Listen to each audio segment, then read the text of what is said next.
Təsəvvür edin ki, səhər yuxudan oyanırsınız, telefonu əlinizə alıb xəbər lentini sürüşdürməyə başlayırsınız. Aha, yəni əksəriyyətimizin etdiyi ilk şey. Tamamilə. Və qarşınıza çıxan mənzərəyə baxın. Bir tərəfdə dəyəri milyonlarla ölçülən 100 illik tarixə malik Bakı mülklərinin sarsılmazlığı barədə çox ciddi iqtisadi təhlil var. Düzdür, çox fundamental bir yanaşma. Digər tərəfdə isə, yəni adam inanmaqda çətinlik çəkir, insanların az qala $2000 ödədiyi qara zibil paketinə bənzəyən bir Balenciaga çantası. Hə, o məşhur zibil paketi çanta. Dəhşətdir. Və bütün bunların düz ortasında qlobal müharibənin taleyini həll etdiyi iddia olunan, lakin bir-birini tamamilə təkzib edən o ziddiyyətli siyasi xəbər başlıqları. Yəni bunların hamısı eyni gündə, eyni informasiya məkanında qarşınıza çıxır. Eyni xəbər lentində, bəli. Salam dəyərli dinləyici, bizim bugün sizinlə birlikdə çıxacağımız dərindən araşdırma missiyamıza xoş gəlmisiniz. Deməli, bugün biz sizinlə informasiyanın bu qəribə təzadlarının altına inəcəyik. Gözəl bir səyahət olacaq. Bugün əlimizdə 17 mart 2026-cı il tarixinə aid Milli AZ xəbər portalının tam bir günlük mənzərəsi var.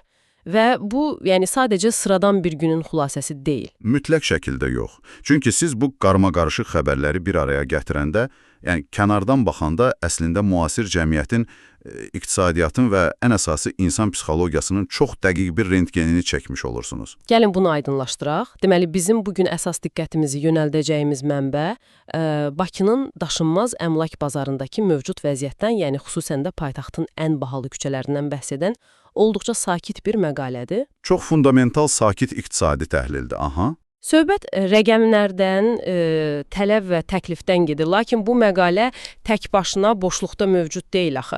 O, bayaq dediyim kimi elə bir absurd dəb tendensiyaları, kəskin hava şəraiti xəbərdarlıqları və qlobal xaosla əhatə olunub ki, adam bu mənzərəyə baxanda doğrudan da gerçəklik hissini itirir. Təbii ki.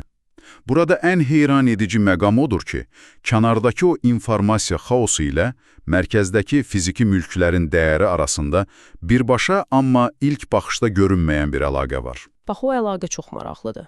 Bəli, yəni səs-küy nə qədər artırsa, qeyri-müəyyənlik nə qədər dərinləşirsə, insanların real, toxunula bilən aktivlərə qaçışı bir o qədər sürətlənir.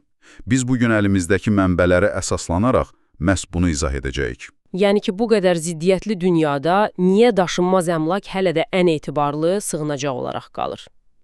Və bu doğrudan da sadəcə iqtisadiyyatdır, yoxsa psixologiya məsələsi?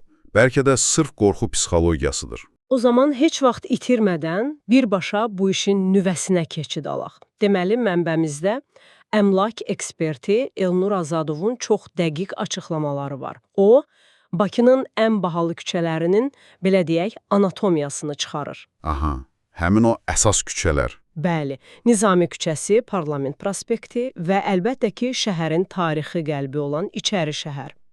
Azadov qeyd edir ki, burada qiymətlərin kosmik sürətlə artmasının səbəbi hansısa süni ajiotaj deyil. Yəni, marketinq hiləsi deyil qətiyyən. Düzdür, marketinq deyil.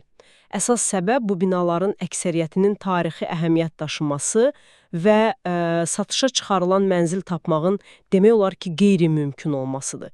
Təbii tələbat var, amma təklif faktiki olaraq donub. Sıfırdır demək olar ki. Bu mənə həmişə orijinal sənət əsəri ilə onun hər yerdə satılan o kütləvi surəti var, yəni printi. Bax, onun arasındakı fərqi xatırladır. Çox gözəl analogiyadır. Yəni, siz şəhər kənarında yüzlərlə yeni bina tikə bilərsiniz, amma Nizami küçəsindəki o 100 illik fasadı naxışlı tarixi binadan aparatla yenisini çap edə bilməzsiniz axı.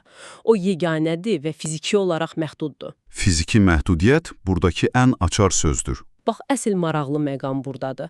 Bütün bu tarixi binalar şəhərin düz mərkəzində, həm də əsas turizm zonasındadır. Bu qədər məhdud təklif olan, demək olar ki, tapılmayan mənzillər uğrunda gedən bu mübarizə sadəcə yerli biznesmenlərin öz aralarındakı rəqabətidir, yoxsa artıq oyunun qaydaları dəyişib? Deməli, sizin bu sənət əsəri analogiyanız vəziyyətin iqtisadi mexanizmini çox mükəmməl izah edir. İqtisadi dildə desək, bu qeyri-elastik təklifdir. Yəni qiymət nə qədər qalxırsa qalxsın, bazar yeni bir içərişəhər binası doğa bilməz. Çünki torpaq yoxdur artıq. Bəli, torpaq bitib. Sualınıza gəldikdə isə, mənbədə verilən təhlilə əsasən, proses artıq çoxdan yerli sərhədləri aşıb. Məqalə vurğulayır ki, Bakı beynəlxalq səviyyədə tanınan, qlobal axınları qəbul edən bir mərkəzə çevrilir. Yəni, beynəlxalq investorların diqqət mərkəzindədir. Tamamilə. Bu o deməkdir ki, o məhdud sayda olan tarixi binalara potensial alıcı kimi baxanlar sadəcə yerli vətəndaşlar deyil artıq. Və qlobal kapitalın da çox spesifik bir xasiyyəti var. O həmişə unikallıq və qıtlıq axtarır. Harda qıtlıq var, pul ora axır. Düzdür. Şəhərin mərkəzində fiziki olaraq yeni tikinti sahəsi qalmayıb. Bu fakt qiymətlərin gələcəkdə də artacağını proqnozlaşdırmağa tam əsas verir. Mənbə burada çox həlledici bir termin işlədir. Buna xüsusi fikir verək. Bu binalara artıq sadəcə yaşayış yeri kimi baxılmır. Bəs necə baxılır? Onlara nəsildən nəslə ötürülən qiymətli aktiv kimi baxılır. Yəni, siz həmin mülkü alanda əslində üstünüzə örtmək üçün dam yox, zamanın və inflyasiyanın aşındıra bilməyəcəyi bir sərvət anbarı alırsınız. Bu, yəni bir növ qızıl külçəsinin fiziki ekvivalentidir. Maraqlıdır. Deməli, sən mənzil almırsan, sən əslində böyük bir bank seyfi alırsan. Sadəcə fərq odur ki, bu seyfin içində yaşaya bilirsən, nə bilim, qəhvə içə bilirsən. Aha, pəncərəsindən dənizə baxa bildiyin bir bank seyfi. Düzdür. Amma bu dəyərli aktiv və sərvət mövzusuna toxunmuşkən, gəlin məsələnin digər tərəfinə, o mənbədəki o biri xəbərlərə baxaq. Bayaq sənət əsəri və unikal dəyərdən danışdıq, amma cəmiyyətin eyni vaxtda nələrə, necə dəyər verdiyinə baxanda, lentdəki o xəbərlər adamı doğrudan da düşündürür.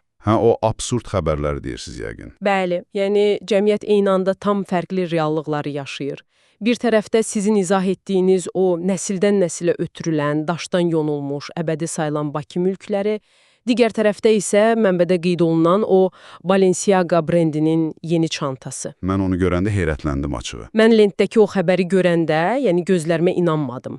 Çanta bildiyimiz qara, plastik zibil paketinə bənzəyir. İpindən tutmuş formasına qədər. Və qiyməti $1790. Az qala $2000. Bəli. İnsanlar sadəcə üzərində loqo var deyə zibil paketi dizaynlı bir əşyaya $2000 ödəyirlər. Yeri gəlmişkən lentdə fərqli məişət mədəniyyətlərinə aid çox qəribə bir başlıq da var idi. Alman evlərində niyə mətbəx olmur deyə bir xəbər. Bəli, məişət mədəniyyətlərinin toqquşması. Bütün bunlar onu göstərir ki, dəyər, ehtiyac və lüks anlayışları bugün tamamilə bir-birinə qarışıb. Yaxşı, bəs bütün bunlar nə anlama gəlir sizcə?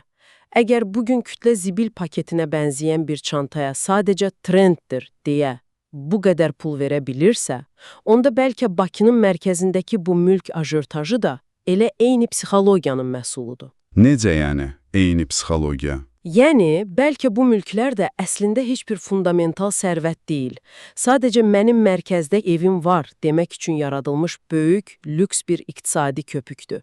Və o çanta kimi bir gün dəbdən düşəndə o köpük də partlayacaq. Bu çox yerində və doğrudan da tənqidi bir yanaşmadır.